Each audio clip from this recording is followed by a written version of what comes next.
Aujourd'hui, un voyage en Italie. Alfa Romeo, vous savez qu'on y est attaché sur cette chaîne. Et d'ailleurs, bien justement, les Alfistes s'y donnent rendez-vous, on est content. Merci Anthony. Cédric. De nous rejoindre et de nous amener, de nous apporter une rare 155, qui plus est V6. Tu nous disais en off, c'était introuvable. Ouais, il y en a eu 7200 déjà de produites. Oui, c'est rien. C'est rien du tout pour une voiture qui est censée concurrencer tout ce qui est série 3, Exactement, Mercedes, ouais. etc. Ben, en fait, c'est des voitures, c'est une voiture qui se retrouve entre deux, entre la 75 et la 156. Alors autant la 75, c'est vraiment la dernière Alfa originelle avec propulsion, boîte à l'arrière. Et c'est là, quand elle est sortie, c'était l'hérésie. C'était l'hérésie, tout le monde s'arrachait les cheveux. C'est comme on pensait aujourd'hui, une M3 ou une M5 en traction, c'est impensable. C'est impensable et forcément à l'époque, c'était compliqué, la pilule était dure. Mais aujourd'hui, elle reste et j'ai l'impression qu'il y a une sorte de retour en grâce de la 155.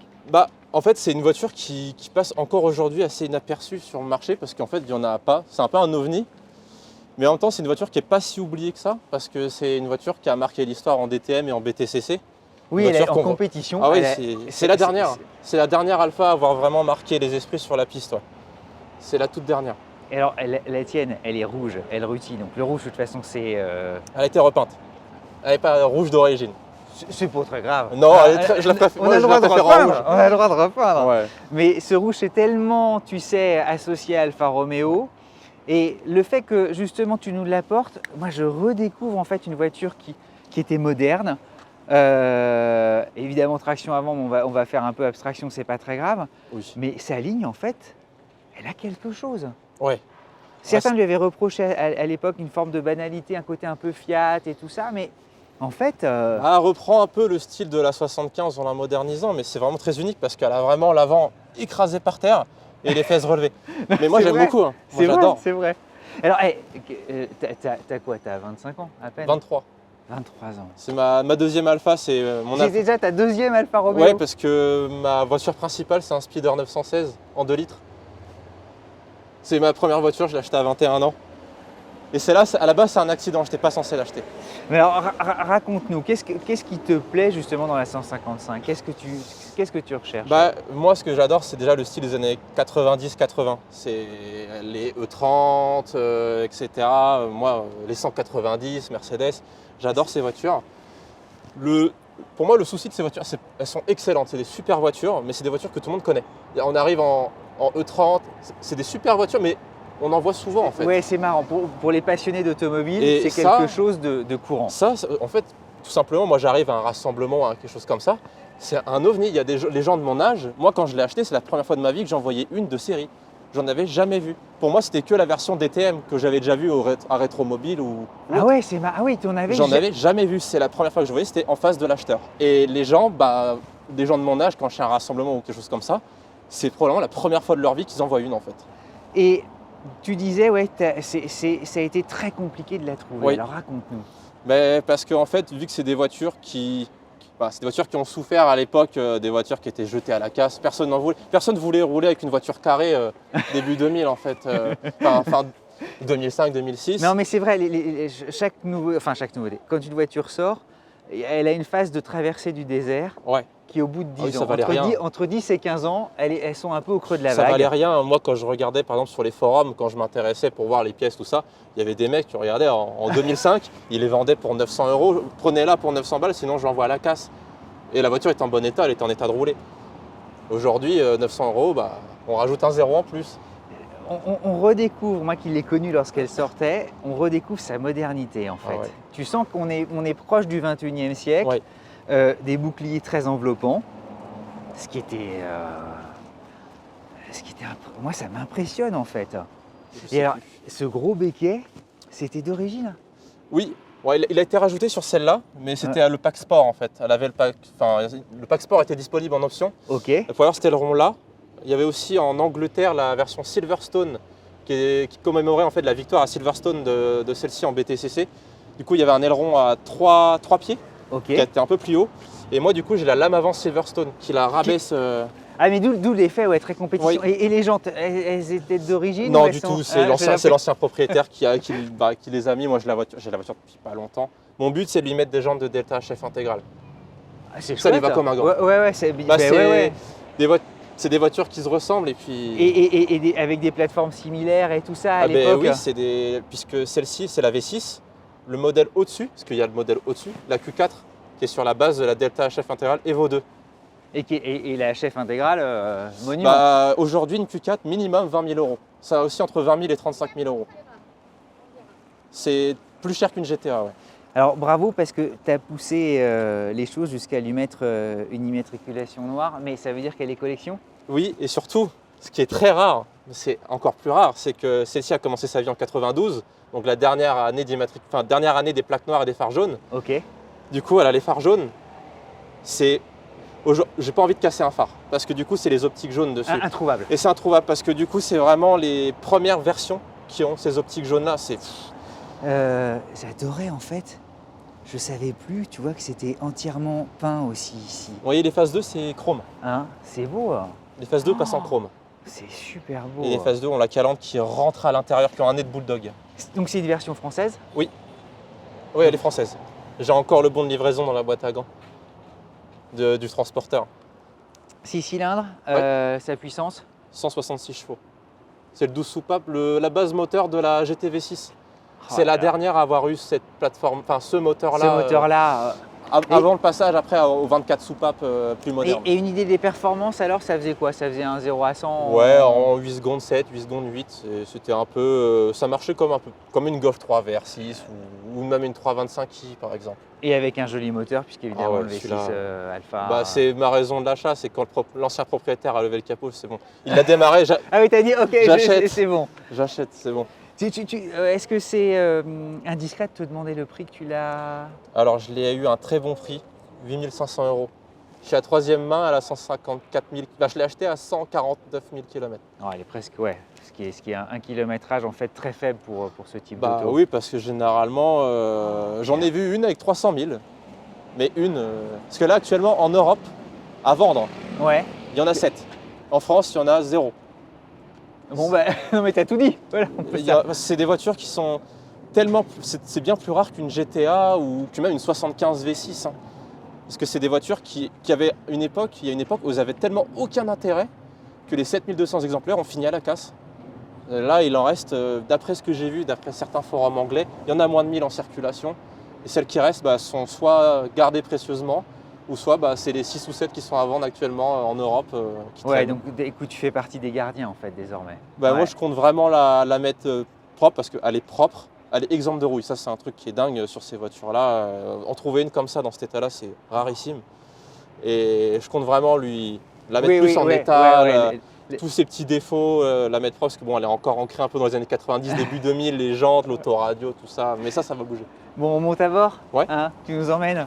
Avant de monter à bord, un mot de notre sponsor, Allo Pneus. Autrement dit, c'est pas le plus petit spécialiste de la vente de pneus automobiles. Surtout en regardant, écoutez, ici, l'Alpha d'Anthony, c'est super jantes, compétition. 205/45 ZR17. Ouais, ça c'est des pneus de compète. Eh bien, si vous aussi, comme Anthony, abonné de 100 bornes, vous recherchez des pneumatiques de qualité, eh bien vous connaissez forcément Allo Pneus.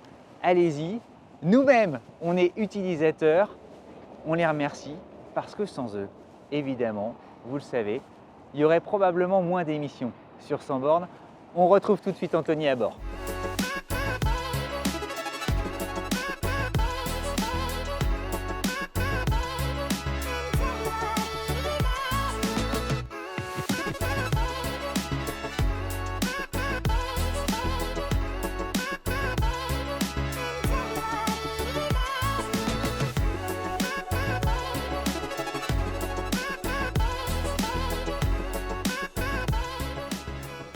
Hop.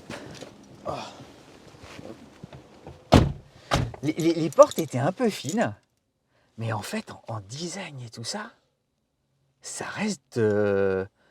ça n'a pas 40 ans en fait. Enfin, tu vois, 92, c'est ça? Ouais, c'est ça, ouais. C'est très inspiré de BMW. Parce que Ouais, la console comme ça. Mais c'est pas pour rien, parce que du coup, orienté vers toi, la vers le personne conducteur. le superviseur de cette voiture, enfin la supervision du design, c'est, j'ai oublié son nom, c'est Ercole Spada, qui est l'un des designers de la E34. Et on retrouve sa patte. C'est très BM. On comprend mieux. Le capot, c'est pratiquement la même chose qu'une E34. Non mais c'est chouette, écoute. Et la moquette était légèrement verte. C'est marrant. Je sais pas en fait si elle était légèrement verte ou elle est passée. Ah ouais, peut-être qu'elle est passée, je pense. Alors, il y avait un accoudoir. Qui est un coussin. Tellement pour la route, il n'y a pas de rangement, du coup, quand on roule, c'est un bonheur. Et alors, c'est marrant parce que les vitres électriques pour les places arrière sont situées au centre. Oui. Et sinon, c'est ici. Oui. Mais c'était bien construit en fait, l'assemblage. Ah oui, ça craque pas trop. La clim. Oui. Aujourd'hui, on trouverait ça presque étrange qu'une clim puisse occuper 20 cm, tu sais, en largeur. Mais c'est toujours plus efficace à utiliser ça que sur les dernières voitures avec les écrans. On retrouve, c'est marrant, sur la 75, il y avait un petit truc aussi qui était comme ça. Ouais, ça c'était une option. C'était une option ? Ouais, c'est l'unité de contrôle Bosch Motronic qui indique quand il y a une ampoule qui est grillée, ampoule de plaque, quand il n'y a pas assez d'huile, quand il n'y a pas assez de liquide de refroidissement. Et alors là, le combiné d'instruments, une lisibilité, c'est nickel. Pression d'huile, température d'huile. Au moins, on sait quand la voiture est prête pour tirer dedans. Ouais, c'est chouette. Et le volant aussi, la finesse. Très rare. En bois. Extrêmement rare. De série ? Oui, parce que du coup, vu que c'est les toutes premières, elles n'ont pas d'airbag. Et du coup, ça, c'est le volant Nardi qui était en option à l'époque sur les sans airbag. Et aujourd'hui, un volant comme ça, c'est... en fait, la voiture, en soi, les pièces sont pas difficiles à trouver. Mais dès qu'on est dans de la pièce spécifique, comme le volant Nardi bois, le pommeau bois... Il n'y a plus que toi qui les as, quoi. Aujourd'hui, à trouver, c'est... Le ciel de toit, les petites lampes qui fonctionnent. C'est trop... Ah, c'est mignon comme tout. Le plafonnier qui fonctionne quand il veut. Ah bon, c'est très alpha, c'est normal. Non, mais c'est normal, il fonctionne que la nuit. Tu sais, là, il doit se dire, il fait jour. Ouais, c'est ça. Et le velours des sièges aussi, ça a pas vieilli. Siège électrique et chauffant. Siège électrique. Ah mais oui, il y a tous les petits boutons. Ouais. Tout fonctionne. C'est super équipé. Oui, celle-ci plutôt bien équipée. Ouais. Elle a même le pare-soleil à l'arrière. Elle a le petit rideau qu'on lève et qu'on vient ancrer dans les deux trous. Là. Alors c'était une voiture familiale, évidemment remplaçant de la 75 et avant la 156. Ce qu'on lui a reproché aussi, c'est le fait de partager en fait la plateforme avec une Fiat Tempra. Ouais, c'est ça. Et la Dedra. Ouais. Et alors la Dedra, elle a eu sa petite heure de gloire, mais la Tempra, c'était... Ouais, celle-là, je pense que... Je sais pas si elle reste aujourd'hui des Tempra, mais celle-ci, elle n'a pas marqué les Elle est roulon, Anthony, en tout cas. Ouais. Démarrage, le fameux V6. Ah ouais, il y a... c'est net. Après, elle a un échappement aussi. Elle a un échappement, mais tu vois, c'est là, quoi. Ouais, le moteur... Ouais, non, mais il y a un velouté, c'est... c'est un super moteur.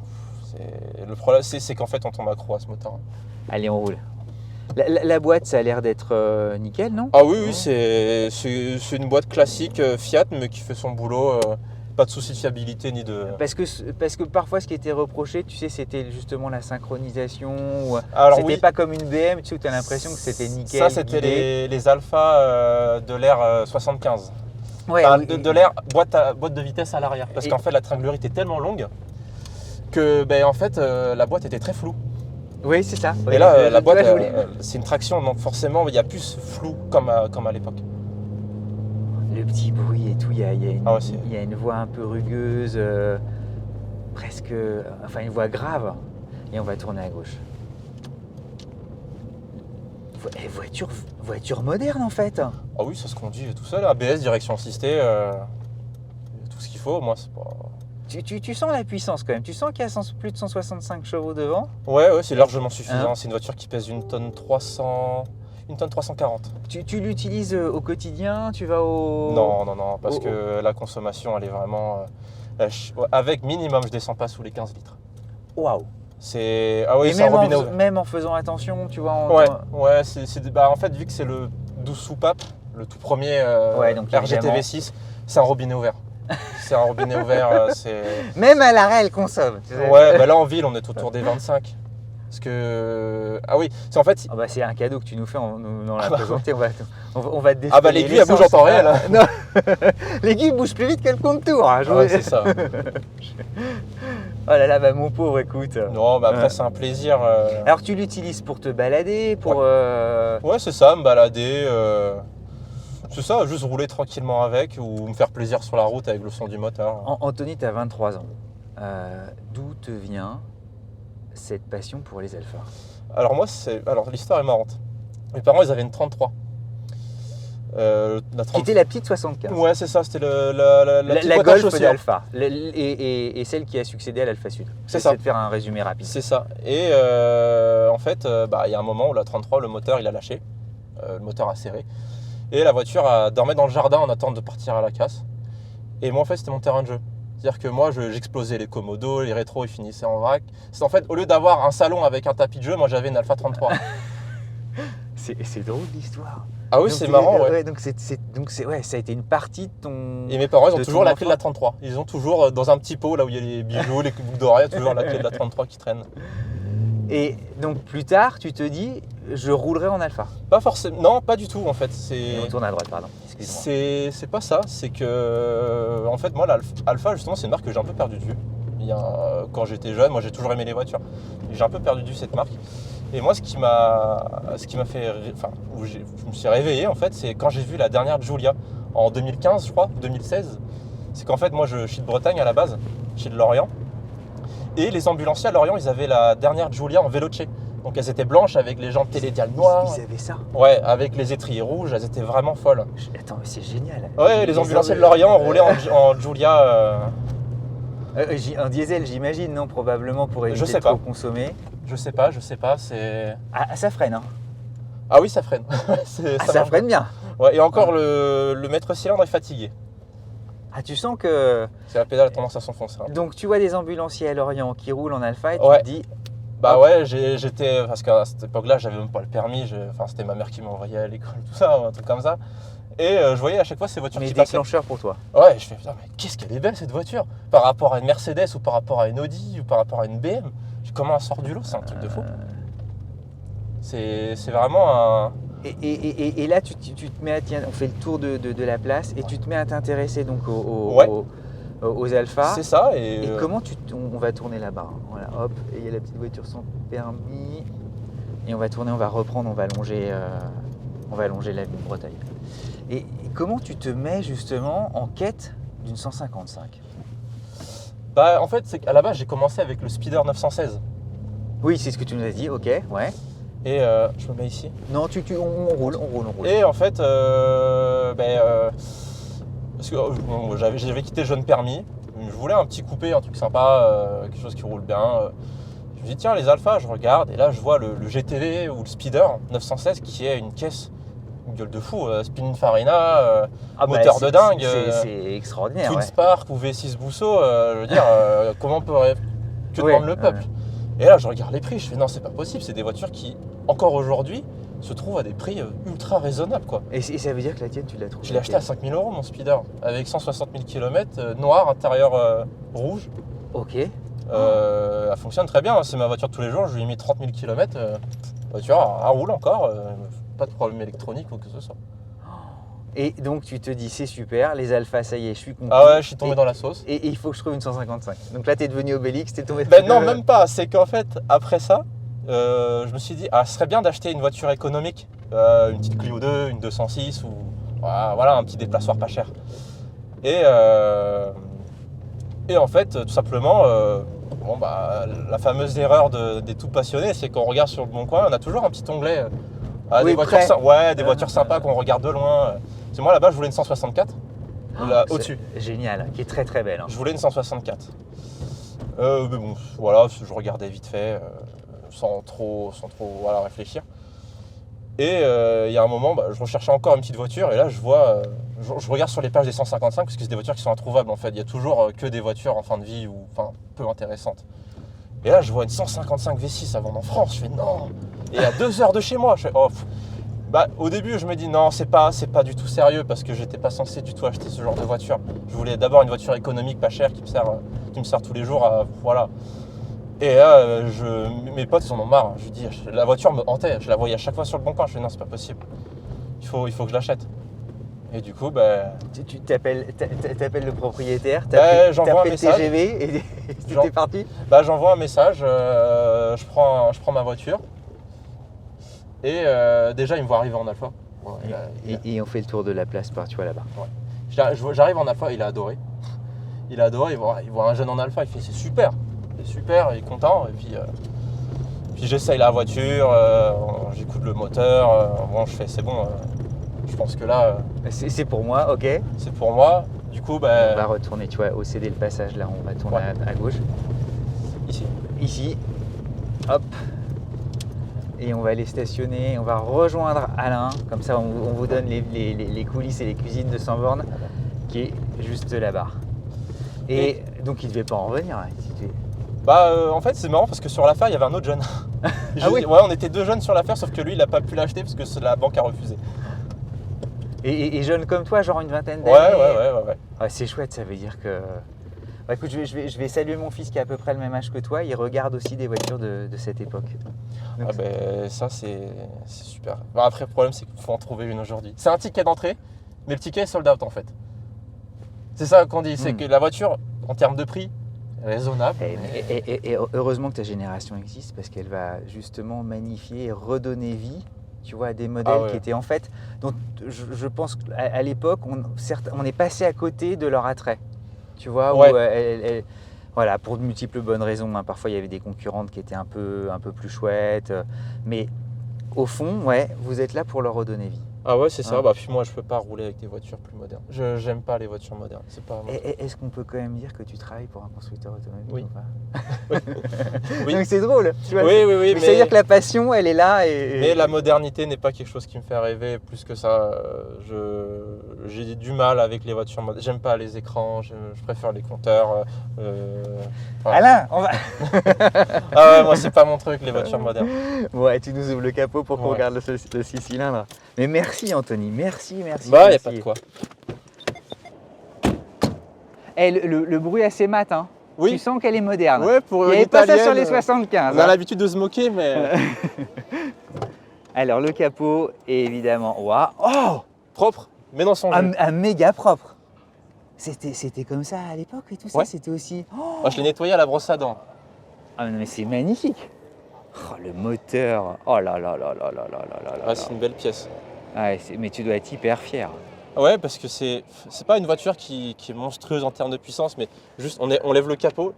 En fait, à tous les rassemblements, les gens, en fait, c'est pas une voiture qui a vraiment la gueule d'une Maserati, d'une Ferrari, mais dès qu'on lève le capot, il y a tout le monde qui se met autour. Non, mais c'est très précieux, il y a un côté presque horloger en fait. Oui, en fait, on a littéralement une gueule de moteur Maserati, Ferrari, c'est super beau. Ouais. Ah non, mais écoute, bravo. Je pense que c'est la voiture avec le plus beau moteur par rapport au prix-prestation gamme. En compétition, fameux championnat allemand, le DTM, elle est, tu nous le disais, hors antenne. C'était la seule voiture étrangère hors Allemagne qui a remporté le DTM. Ouais. Bien, tu viens de lui faire prendre 5 000 €. Et qu'est-ce que je voulais dire? Oui, pourquoi tout à coup elle s'est imposée au DTM? C'est ce que tu nous confiais aussi, tout simplement parce que 4 roues motrices. Ouais, c'était une voiture qui était, en fait, elle est arrivée à la fin pratiquement d'une ère du DTM où Mercedes, Audi, BM, etc., ils étaient encore à… On va dire peut-être une génération, on va dire, en retard. Okay. Celle-là, elle est arrivée vraiment à la toute dernière… Elle avait la totale. En fait, c'est ça, c'est les nouvelles réglementations. Celle-ci, elle est arrivée 4 roues motrices, elle avait le moteur, un moteur de dingue. Elle a plié le game. Elle a plié tout le monde. C'est fou. Mais grâce surtout à sa plateforme qui était légèrement plus, qui était quand même plus moderne que les concurrents. Juste anecdote, qu'on en parlait aussi hors antenne. Lorsqu'elle sort, je me souviens lire, je ne sais plus si c'était l'Autojournal ou l'Automobile Mag. Donc, tu vois, j'ai 20 ans. Début des années 90, je suis dans le TGV pour Paris. Et je me disais, ah zut, elle n'est pas aussi chouette que la 75. Moi, familialement, je connaissais bien cette voiture. Mais en fait, grâce à toi, on ne cesse de le répéter, on redécouvre le talent de la 155. Ah bah oui, parce que surtout qu'aujourd'hui, c'est une voiture qui je pense qu'il va reprendre de l'attrait parce qu'aujourd'hui, une 156 ou une 147 GTA, qui ne l'aime pas? Qui dit, c'est une beauté. Qui n'aime pas ces voitures? Eh ben, en fait, la 155 V6, c'est juste une 156 GT en plus vieux. Pour ça, on peut pas se dire c'est nul. Non, on peut pas se dire. Et puis là, au volant avec toi, on remarque une vraie modernité. Son châssis est posé par terre. Ouais. Et puis le premier propriétaire a posé un différentiel à glissement limité dessus. Ah oui, donc c'est. Donc ouais, tient très bien le pavé. Ouais, y a du coffre ou pas? Tu vois, c'est une soute d'Airbus. Ah bon, bah, ça ferme le capot. Ouais, tu peux y aller. C'est une soute. Mais tes amis, qu'est-ce qu'ils disent? Tu vois, est-ce qu'ils s'intéressent d'abord à l'automobile? Oui, ils prennent pour un fou? Ils se disent non, dingue. J'ai un pote qui tient un garage voilà, c'est très italienne, oui, bah toujours. C'est caché. C'est super. Un garage italienne, anglaise. Et bon bah forcément lui est sensible. Ouais. Voilà la soute. Attends, il y a quoi? Ça fait 500 litres ça? Ouais, 500, je sais plus, 520 litres il me semble. Mais c'était gigantesque pour l'époque. Alors l'entrée était pas très large, ouais. Mais bon. Mais bon, c'est là on se dit, aujourd'hui la sécurité a bien changé. Parce que quand on regarde le fond ici, par rapport à l'autre côté, on se dit, ah ouais, il n'y a pas beaucoup d'épaisseur. Par rapport à ici, c'est tout fin. Par rapport entre les deux, on se dit, là il y a un accident, c'est sûr que ça plie. Mais bon, c'était une autre époque. C'est évidemment. Mais, bon, évidemment. coup, Mais tu sens qu'elle est quand même rigide et tout ça. Oui. Enfin, y avait... Ah, c'est un super bon châssis. Bah, du coup, la Q4, qui était sur cette base, enfin qui a utilisé cette base-là, était plus rigide que la Delta. Donc, ah ouais. Ouais, elle avait une meilleure tenue de route en fait. Mais bon, c'est juste qu'elle a été catalysée et moins puissante. Mais... Et le pot d'échappement, c'est le pot d'origine? Non. Elle a une ligne inox. Je me dis, waouh, là, ils avaient osé à l'époque. Non, elle a une ligne inox. Bon. Et Anthony, merci. Tu vois, au nom de nous tous, au nom de la chaîne, de nous avoir présenté une voiture rare et dont on a compris grâce à toi tout l'intérêt aujourd'hui. Bah, y a pas de quoi. Je pense que tout le monde a terminé sur le bon coin, doit ausculter les 2 seuls disponibles. Il y en a une. Voilà. Et je ne sais pas si elle démarre. Et si comme Anthony, vous avez envie de nous présenter votre automobile, toutes les autos, toutes les histoires sont les bienvenues. La preuve, eh bien vous faites comme Anthony, vous nous joignez sur Instagram et on se fera un plaisir de vous accueillir. À très vite les amis.